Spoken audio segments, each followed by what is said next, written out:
information is the best medicine, especially when it comes from Dr. Decker Weiss and Dr. Holly Lucille. Here's their show. It's your health, and it ain't rocket science.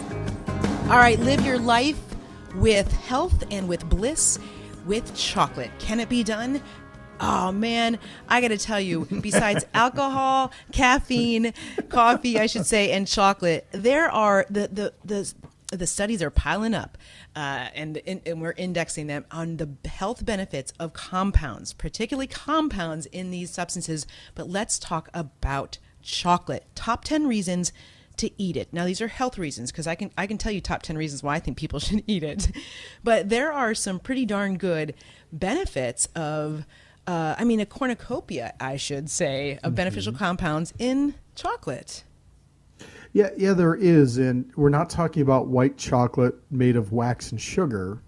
We're going to talk about, obviously, the darker stuff, the cacao that has wonderful antioxidant effects. And it's debated. I usually look at it about 65% cacao and up, where the benefits start. But a lot of them now will have acai berries in them and other things like that. And yeah, there's a little caffeine in it, and it's going to have some fat. It's not a weight loss supplement. This is a heart healthy supplement. This is a vascular system supplement that helps you. And it's nice to have things that taste good and that we enjoy that are good for us. And there's this illusion, Holly, that we've got to bust, that we got to get rid of, that we have to mythify, that things that are good for us taste bad all the time. Drives me crazy. Well, and I also think you're right. Chocolate, I think, is amazing. I mean, there's very few people that I know that don't like chocolate. Now, the darker chocolate, you kind of have a little acquired taste for. Like, I love it really dark. Anything bitter. I love deep, dark, rich coffee as well. But I think we'll just caveat here when it comes to chocolate, it really is the amount too, because I always like to break it down when we talk about, let's say, the benefits of alcohol, the benefits of coffee, the benefits of chocolate. We're talking about particular compounds. And I think it's really important also when you look at the studies that we review, that we extrapolate the dosage, right? So I'll give you an example. Turmeric, right? We know that as a very, very, almost embarrassing for the amount of medicinal effects turmeric has. But when we're thinking about food, we think about turmeric, because here's the deal. In order to get the active component that delivers all of these medicinal aspects, it's the curcumin and the curcuminoids. First of all, and it's another segment worthy, very difficult to get these curcuminoids into the bloodstream. So difficult and also you would have to eat a large salad bowl full of turmeric at one sitting to get the dosage of the curcumin. So we need to talk about particular dosage. We can't just have a little fairy dust of something and going, oh, that's good for you. I mean, it's great for you. It's not going to be bad for you, right? But I think with chocolate too, because of the sugar involved and the calories, we still want to keep it to about 2 to 4 little small squares of dark chocolate a day. Now, let's talk about these components. I mean, you mentioned cacao, and for any listener out there who have seen an episode of Portlandia, we're all chuckling right now. I'm not going to go into it, but Portlandia is a sort of a documentary. I never saw that show. Is it worth seeing? Oh dear, it is so funny. It's a documentary in a comedy style way on everything Portland. So you can imagine. But let's move on, because we could definitely get stuck there, and this could be a whole new show. So we're talking about beneficial antioxidants, polyphenols, right? And I think you mentioned the cardiovascular aspect. Those are really important. Yeah, they are in brain benefit. The theobromines, the phenylethylamine. Neurotransmitter. Phenylethylamine. Isn't that known sort of as vitamin P, the phenylethylamine? Yeah, it is in too high of amounts. That's why your dosage is spot on, Holly, with the 2 small squares, or one sort of flattened thumb square. I'll kind of say that about size, because PA can also go too high, but it also calming, clearing, and it can actually help balance and increase serotonin to a degree. The PEA will come up, the serotonin will then come up to sort of compensate with it. So, ladies and gentlemen who are eating little chocolate and feel better, you do feel better. This is not a placebo effect.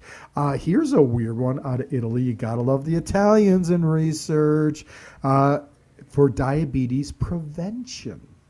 They're talking about a good mom dark chocolate. And that came out of Claudio Ferri, MD, the flavonoids increase nitric oxide that helps control insulin sensitivity, more stress reduction from Switzerland, sun protection, rich in skin. And that would make sense to me because you see where these cacao beans grow naturally, a lot of the African countries in South America where it's warm, it would seem that there would be these protective compounds for the sun. Botanical medicine does work that way. Lowering weight over time, the BMI of people. Dr. David Katz of Yale University. I kind of said a little different earlier in the program that I don't think it's ideal for weight, but a little bit over time, if you're using that instead of other junk food, which is what they looked at there, you will actually maintain a better body weight over time. You're looking at that versus using a piece of candy. There's no question about it. And the research will only get better because flavonoids and antioxidants are going to do good things. When you mix it with white sugar, it's not going to do good things. As long as it's protected and naturally sweetened and kept at about that 65% level, you're only going to see more and more things come out of the chocolate industry that are beneficial. I think it's always interesting, too. It's like, and it's one of those things that I'm really picky about because the consumer, listen, us, the listeners, you listeners, Decker and I, anybody, we've got a lot going on. And it's sometimes really easy just to fall asleep at the wheel for the most part. It's like you hear something and without really thinking it through, you just kind of go for it. Or you sort of have a rationalization, or there's this word called Dexta Phi, where you can defend and explain and justify anything that you're doing, right? It's Rick Brinkman, actually. It's Dr. Brinkman. He's a very, very interesting man. Doesn't he do a good job? Yeah, he should be on our show because he has some amazing information just about people and systems of people and groups coming together. He facilitated our. I was on the board of the AANP, the American Association of Naturopathic Physicians, and so he has this word called Dexta Phi. And I think that we can get into that in our behaviors. So let's say, hey, there are medicinal benefits of the agave plant and of tequila. But I got to tell you, if you think that 4 margaritas that are full of sugar and whatever else they put in there is good for you, it's a risk-benefit ratio where the risks are going to outweigh the benefits there. Now, if you have a nice little shot of tequila on ice that's sipping and it's just straight and it's made right from the agave plant, I got to tell you, then the benefits are probably going to outweigh the risks there. But it all depends on what we do with it. You know what I'm saying? And just the same thing that you're talking about with chocolate. Absolutely. Yeah, and we have to. We humans, we love our creature comforts, Holly. We do. Yes, we do. And when we have something like chocolate that the data is so evident about it, it's odd when I say to my patients, have a couple squares of good dark chocolate. I'll recommend Lindt or some of the higher end brands that are out there. And they'll be like, you're a cardiologist recommending chocolate? Well, yeah, by the way, cardiologists, we don't have long lifespans because we stress ourselves and burn ourselves out, and because we're eating junk food and we're doing all the same things. You should see the amount of smokers in cardiovascular meetings and seminars, Holly. It's crazy. Well, yes, we all have to learn our positive creature comforts, and chocolate is one of them. Yep. I got to tell you. And I'm married to a Belgian. So that dark Belgian chocolate. Well, you got it easy and you got it good then. I mean, because, and I think too, once again, when we talk about chocolate, it's the percentage of cacao you're going to get. The greater the percentage, the more health benefits. For those of you who want to know more about cacao, you can tune into Portlandia. I think it's one of the first sort of pilot episodes. And you should as well, Dr. Weiss, that's for sure. I will. I need a new TV So dark show. chocolate over milk chocolate. That was my take home there. Mm-hmm. Yeah, no white chocolate. You're not going to get any benefit. You're going to get sugar and fat there, and it's going to be not good for you. Chocolate could be funny that way because if the cacao drops and it's just sugar and fat, then it's actually bad for you. When you get that cacao up 65% or higher, it becomes good for you. Chocolate doesn't have a middle ground, but why should it? It should either be a really, really good for you thing or maybe not so good for you. And hey, when you're picking out your chocolate, you might be helping out your heart. It looks like it. The evidence really, really supports it. And we're going to keep you full of chocolate, smiling and happy at Radio MD and at RadioMD.com.